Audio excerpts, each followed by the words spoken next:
Video ini adalah lanjutan dari yang ini, yang akan menceritakan section 11, 12, dan 13. Jadi mari buka tirainya.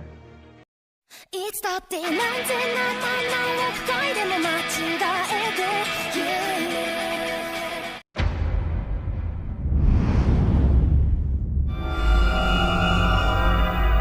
では、いってらっしゃいませ。皆様。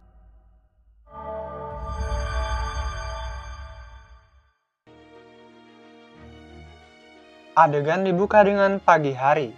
Mereka akan melanjutkan perjalanan. Tapi sebelum itu mereka perlu sarapan. Menu kali ini adalah onigiri. Lilith terkejut karena Kadok bisa makan makanan Jepang sejak awal. Kadok bilang kalau ingin bertahan hidup, harus bisa makan apapun. Lilith bertanya bagaimana dengan surströmming, fermentasi ikan haring asal Swedia, yang baunya paling gak enak di seluruh dunia. Kadok bilang kalau terpaksa ya makan, tapi kalau baunya gak enak ya bakal susah juga. Meskipun hal utama dalam Magicraft Anti-Beast adalah menghilangkan bau. Bagi Kadok, Magicraft Gem Plus bukan rahasia besar. Keluarga mereka baru sekitar 200 tahun, yang berfokus pada sihir untuk melawan hewan. Tapi seiring berkembangnya zaman, sihir Anti-Beast jadi seperti tak berguna, karena sudah ada senapan dan sebagainya. Akhirnya Anti-Beast jadi punah, meskipun masih dilestarikan keluarga cabang. Tapi Anti-Beast Kadok akan menang kalau melawan Beast Magicraft, seperti milik Spin. Jana minta mereka berkumpul dan ngasih mereka berkah. Kadok merasa Jana konyol, tapi mungkin seperti itulah sifat makhluk yang paling dekat dengan Tuhan. Selina dan Staluzio mengucap terima kasih karena sudah diberkati. Fujimaru bertanya apakah Jana mau gendong, dan iya, dia mau banget. Mereka pun berangkat. Di luar masih hujan, tapi sama sekali gak basah. Itu semua karena berkah Jana. Mereka mengalahkan Angel di sepanjang jalan, dan sampai di istana sipir. Penjaga gerbang berubah jadi monster, tapi diserang oleh kepala penjaga yang mengizinkan mereka masuk. Rupanya itu Yohana. Kadok merasa Yohana di Trom lebih manusiawi, sementara yang di sini mungkin lebih tegas karena statusnya sebagai penjaga. Mereka minta izin lewat. Yohana bilang boleh, tapi mereka harus keluar secepat mungkin sambil tahan nafas, atau mereka akan kejebak dalam siklus makan atau dimakan. Glutoni bukan tempat orang nggak bisa makan, tapi tempat di mana orang nggak bisa makan berlebihan. Artinya nggak bisa ngerasain kenyang. Mereka hampir sampai di gerbang circle keempat, dan yang menanti mereka adalah Kerberos. Tapi Kerberos di sini lebih kuat daripada Kerberos Yunani, karena yang di sini dibuff oleh sifat kerakusan. Mereka mengalahkannya dengan bantuan Jana, tapi tak lama kemudian ada banyak orang yang mampir dan makan daging Kerberos. Mereka segera pergi, karena pemandangan itu sangat mengerikan. Circle keempat adalah tujuan Selina dan Staluzio, Circle Green. Staluzio takut, tapi Selina menenangkannya. Di sini nggak ada hujan, dan keserakahan berujung pada ambisi, artinya lawan dari kemalasan. Mereka melawan penjaga pertama, namanya Pluto yang merupakan raksasa.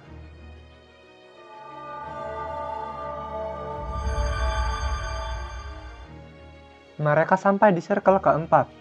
Di sini mereka berdua akan menjalani hukuman. 221B mendapat HGD sebagai ucapan terima kasih. Mereka pergi tapi Kadok seperti melihat Selina menyembunyikan HGD lain. Bagaimanapun mereka adalah pendosa, dan sifat kikir seperti itu adalah hal biasa. Kemudian ada pelang yang jatuh dari atas. Tulisannya mampir dan sapa penjaga. Fujimaru ingat Kirei menasihati mereka untuk berhati-hati pada penjaga Circle Grid. Pelang kedua jatuh, bertuliskan cepat ke sini. Mereka melihat tanda besar, administrator Circle keempat Grid, Karen, dan dia muncul di belakang Kadok. Fujimaru ingat mereka pernah bikin coklat, tapi mungkin mereka beda versi. Mereka berkenalan, dan Karen minta para penjaga bawah tahanan masuk, yang rupanya Moriarty. Di circle ke-9 ada perpustakaan Alexandria, dan Moriarty mencuri buku dari sana. Padahal sudah dibilang jangan bawa apapun. Ini adalah perpustakaan, bukan penjual buku. Moriarty berniat mencari kumpulan buku hukum. Barangkali dia akan menemukan kelemahan hakim. Ptolemy ngasih buku yang berkaitan dengan singularitas. Sepertinya hukum di sini adalah hukum dari berbagai negara di tahun 2017. Moriarty mau gunain HGD untuk nyalin buku-buku ini ke dalam bentuk digital. Tapi bagi Ptolemy itu sama saja pencurian. Moriarty ditangkap dan dibawa ke sini, karena menurut Karen itu akan lucu. Kalau ingin Mori bebas, mereka harus menyiapkan 10 miliar QP. Mereka mau menyerah karena ini kebanyakan. Tapi Mori bilang dia punya strategi untuk melawan hakim. Jadi mereka terpaksa bantu. Karen nyuruh mereka berkumpul, dan dia pun melancarkan aksinya.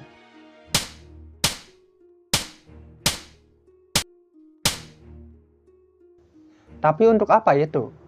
Karen bilang apakah mereka gak tahu nikmatnya ditampar pakai segepok uang. Bahkan bawahannya pun tahu betapa nikmatnya itu. Tapi Tuhan pun tak pernah menampar malaikat. Dan Karen bahagia karena itu. Sekarang mereka pusing mikirin biaya. Tapi 10 miliar itu kebanyakan. Kecuali kalau mereka adalah sebuah negara. Mereka coba cari bantuan dan bertemu Kaisar. Pasangan pertama Cleopatra. Tapi dia malah pergi. Masyarakat yang mereka temui pun gak bisa bantu. Dan Hector muncul.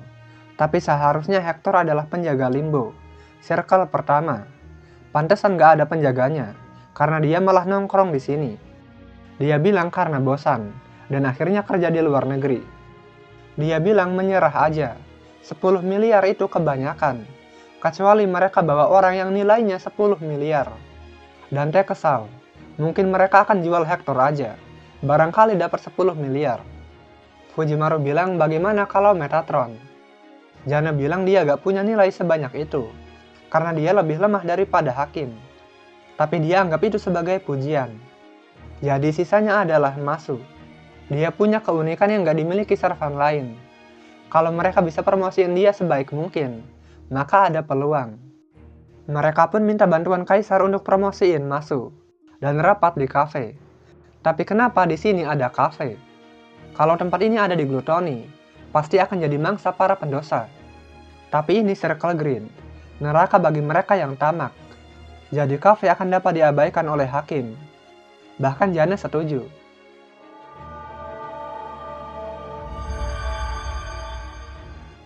Mereka menceritakan apa yang terjadi pada Kaisar, dan akan bertemu Karen besok pagi. Mereka pulang. Fujimaru penasaran apa yang terjadi pada Masu dan Lilith. Tapi Masu belum mau menceritakannya. Fujimaru masuk, tapi Masu masih di luar. Tak lama kemudian Lilith sampai. Rupanya dia tahu Masu akan punya nilai sebesar 10 miliar. Masu pasti merasa dirinya tak begitu berharga. Tapi tanpa nilai itu, mereka gak bisa lepas dari neraka. Jadi Masu terpaksa bohong pada dirinya. Apa Masu gak pernah ingin punya hidup normal? Pasti Masu yang normal akan sangat imut. Jadi lepaskan saja bagian shoulder. Masu gak mau. Perisai itu adalah kenang-kenangan dari Galahad. Selama Masu punya pola pikir seperti perisai, maka dia bisa bertarung sebagai perisai. Tapi kalau berhenti jadi perisai, maka nilai 10 miliar itu akan turun jadi 0. Karena yang berharga dengan sendirinya adalah batu permata, bukan manusia. Jadi jagalah perisai itu. Masu melamun. Sementara Habetrot bilang Masu terluka. Perkataan Lilith penuh kebencian. Dan Masu menerima kebencian itu. Pola pikir seperti perisai. Dikatakan bahwa Galahad sang paladin. Dari semua kesatria. Dialah yang berhasil menemukan Holy Grail asli. Orang yang jujur, murni dan mulia. Mencoba jadi sepertinya adalah kunci untuk memegang perisai. Pikiran bahwa semua makhluk sama berharganya. Tak boleh ada yang istimewa. Dan tak boleh ada diskriminasi. Tapi perbedaan itu ada. Sedih atas kematian orang yang dikenal adalah hal yang wajar. Kepercayaan diri Masu hancur saat itu. Dia gak bisa lagi mengatakan bahwa kesetaraan itu benar. Meski itu syarat jadi shielder. 平等という飾り事は闇を直視できぬ弱者のざれ言。醜さを覆い隠すだけの言い訳に過ぎん。Habenyan ingat perkataan Da Vinci. Rahasiakan ini dari Fujimaru. Setelah Lost Belt 6, kondisi Masu berubah lagi.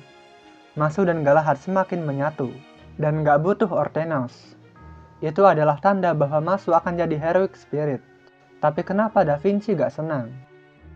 Roh pahlawan adalah fenomena yang terekam di waktu di mana mereka aktif dalam sejarah. Mereka disimpan dalam sumber berdimensi lebih tinggi yang berada di atas konsep waktu. Artinya mereka bisa dipanggil ke waktu manapun, baik itu masa lalu, sekarang, dan masa depan. Apakah itu akan terjadi pada Masu?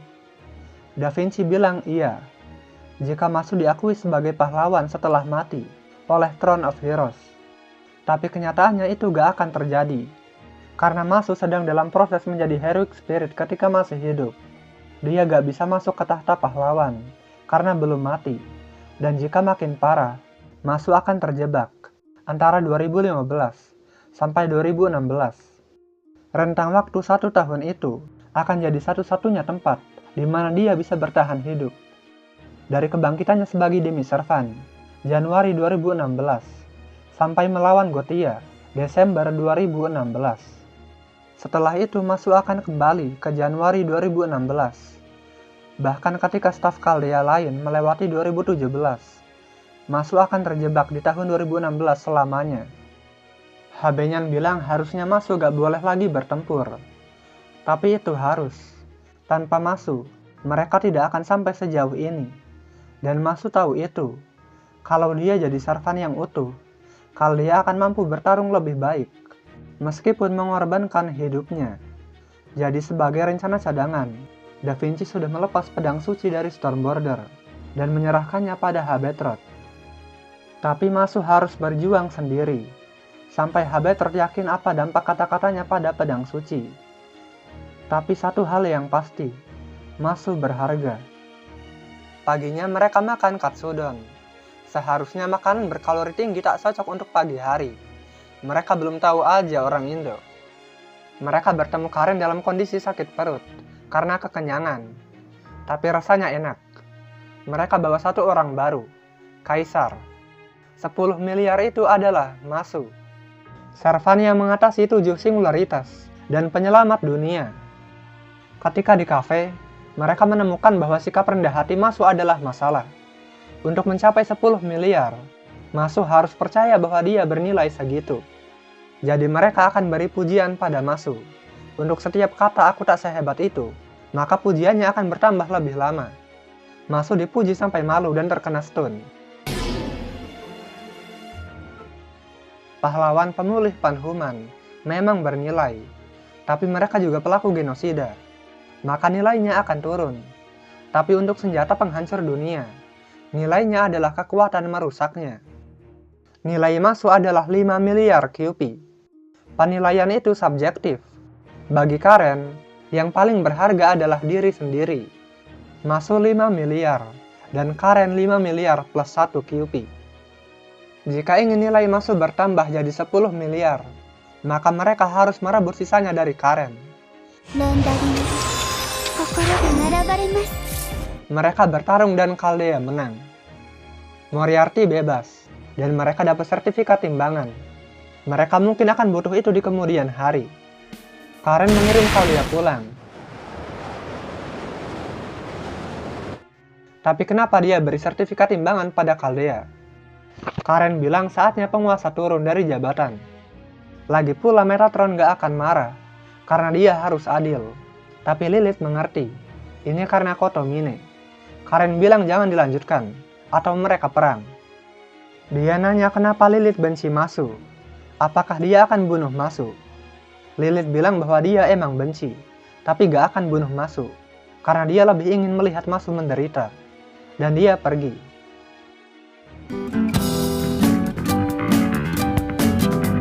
Dan kita sudahi saja sampai sini. Kalau ada yang mau nambahin silahkan ketik di komentar. Kalau mau request lewat Sabaria juga boleh. Dan tolong berikan hype pada video ini jika kalian suka.